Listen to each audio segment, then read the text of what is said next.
नमस्कार, मैं सुजाता मिश्रा जन मीडिया टीवी से। और आज एक बहुत ही रोचक प्रसंग को लेकर मैं यहाँ पर आपके सामने आई हूँ। एक ऐसा प्रसंग है जिसमें कहा जाता है कि शिव जी ने ब्रह्मा जी का वध करने का ठान लिया था और फिर बहुत ही ज़्यादा विष्णु जी के मनाने पर उन्होंने फिर इस वध को रोका था। तो आइए जानते हैं कि आखिर ऐसा क्या हुआ था कि शिव जी ब्रह्मा जी का वध करने के लिए आतुर हो गए थे। एक बार की बात है कि जब ब्रह्मा जी ने अपकार का मन में रखकर सोचा कि जिस तरह मैं मोहित हो गया स्त्री के ऊपर, संध्या के ऊपर, जब वे मोहित हो गए थे, उसी चीज़ को वे चाहते थे कि शिव जी ने उन्हें जब धिक्कारा था तो उनसे उसका बदला लेने के लिए उन्होंने सोचा कि कैसे करके शिव जी का विवाह करवाया जाए और उन्हें भी इस मोह में डाला जाए, ताकि उन्हें भी पता चले कि मोह कैसा होता है। और इसी के लिए उन्होंने दक्ष प्रजापति से कहा कि वे एक तपस्या करें और शिवा को प्रसन्न करें कि वे कन्या के रूप में दक्ष प्रजापति के घर पे जन्म ले और उनका विवाह शिव जी से हो। इसके लिए दक्ष प्रजापति ने भी घोर तपस्या की और शिवा को प्रसन्न किया, उनसे वर लिया कि वे उनके घर पर आए और उनके घर पर कन्या के रूप में जन्म ले। उनकी तपस्या से प्रसन्न होकर शिवा ने उनके घर पर जन्म लिया और जन्म लेकर उन्होंने जिस तरह दक्ष प्रजापति जी की जो कामना थी उसके अनुरूप शिव जी को वरण करने के लिए घोर तपस्या करी। ऐसा माना जाता है कि सती ने इतनी घोर तपस्या की, उन्होंने नंदा व्रत किया था और उस नंदा व्रत को उन्होंने बहुत ही तल्लीनता के साथ उस व्रत को किया था। और यहाँ तक कि कहा जाता है कि उन्होंने सर्वप्रथम मीठा खाना खाकर पहले किया था, फिर उन्होंने फल खाकर किया, इसके बाद फिर जल पे आ गई और जल के बाद फिर बिल्व पत्र के बाद उन्होंने निराह कुछ भी खाना सब कुछ बंद कर दिया था। और इस तरह घोर तपस्या करते हुए उन्होंने शिव जी को प्रसन्न किया और उन्हें वर के रूप में प्राप्त किया था।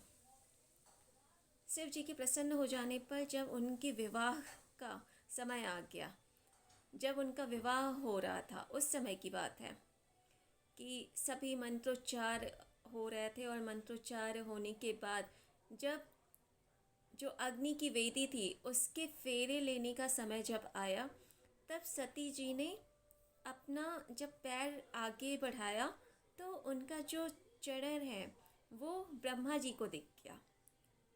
और जब उस चरण को उन्होंने देखा, उनके पैरों को, सती जी के पैरों को उन्होंने देखा तो वे बहुत ज़्यादा कामातुर हो गए। काम के वशीभूत होकर उन्होंने उनके और भी अंग देखने की चेष्टा उनके मन में आ गई। जैसा कि कहा जाता है कि अपकार, आप किसी के लिए भी अपकार करना चाहते हैं तो वो अपकार आपके ऊपर ही हो जाता है। और वहीं ये जो माया थी वो सब कुछ शिव द्वारा ही रचा गया था, क्योंकि जो ब्रह्मा जी थे वो शिव जी को मोह में डालना चाहते थे, लेकिन ऐसा माया वहाँ पर फैला कि ब्रह्मा जी स्वयं वशीभूत हो गए और वे शिवा उनके पैरों को देखकर इतने ज़्यादा मोह में पड़ गए कि वे उनके अन्य अंगों को भी देखना चाहते थे। इसके लिए उन्हें कोई युक्ति नहीं सूझ रही थी। वो जितना शिवा को देखना चाहते थे उतना ही सती अपने आप को छिपा कर रख रही थी और वो लज्जा के वश में होकर अपने आप को बिल्कुल ही सीमित करके उन्होंने घूंघट डालकर रखा हुआ था और वो शिव जी के साथ फेरे ले रही थी। ब्रह्मा जी को जब कोई उपाय नहीं दिखा तो उन्होंने क्या किया, कामातुर होकर उन्होंने क्या किया कि वो जो अग्नि की वेदी थी उसमें उन्होंने गीली लकड़ियाँ डाल दी। गीली लकड़ियाँ डालने के बाद वहाँ पर धुआं फैलने लगा, बहुत ही ज़्यादा धुएं का विस्तार होने लगा। उसके बाद उन्होंने, ब्रह्मा जी ने उसमें घी भी डालना स्टार्ट कर दिया। इससे क्या हुआ कि वहाँ पे धुआं फैलने की वजह से जितने भी देवतागण आए हुए थे और शिव जी और पार्वती जी जो फेरे ले रहे थे उस समय, सभी की आंखें उस धुएं के कारण काफ़ी जलन होने लगी और शिव जी ने अपनी आँखों को अपने हाथों से बंद कर लिया। और तभी ब्रह्मा जी को मौका मिल गया। उन्होंने उस धुएं, जो वहाँ पे बहुत ज़्यादा धुआं फैला हुआ था, उसकी वजह से उन्होंने उस धुएं का लाभ उठाकर सती जी का घूंघट उठाकर देख लिया उनका चेहरा, और शिवा इस चीज़ को भाप गई और वे बहुत ही ज़्यादा लज्जित होकर वो बहुत ही ज़्यादा सकुचा गई। इधर शिव जी को जब इस वृत्तांत का, क्योंकि वो अंतर्यामी है, और उनको जब इस बात का पता चला तो वे बहुत ज़्यादा क्रुद्ध हो गए और उन्होंने उसी तत्क्षण उन्होंने कहा कि हे ब्रह्मा, तुम ऐसा कैसे कर सकते हो?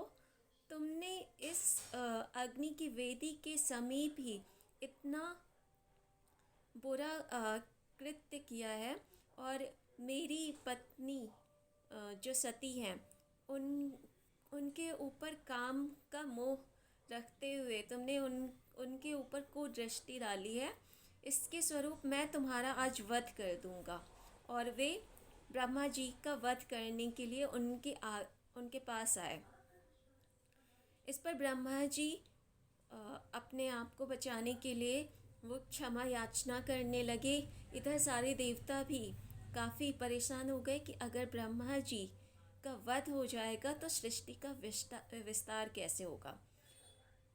तभी वहाँ पर स्थित विष्णु जी ने आकर शिव जी को रोका और शिव जी को कहा कि अगर आप इस तरह क्रुद्ध होंगे और ब्रह्मा जी का अगर आप वध करेंगे तो सृष्टि का विस्तार कैसे होगा, और वैसे भी हम तीनों तो एक ही अंश हैं।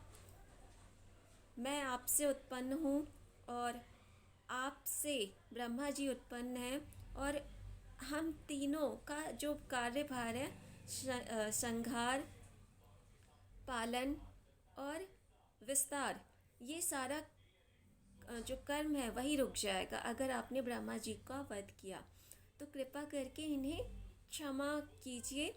और ये जो माया है वो माया के वशीभूत होकर ब्रह्मा जी ने ये कृत्य किया है, और इसलिए आप इन्हें कृपया करके क्षमा कर दीजिए।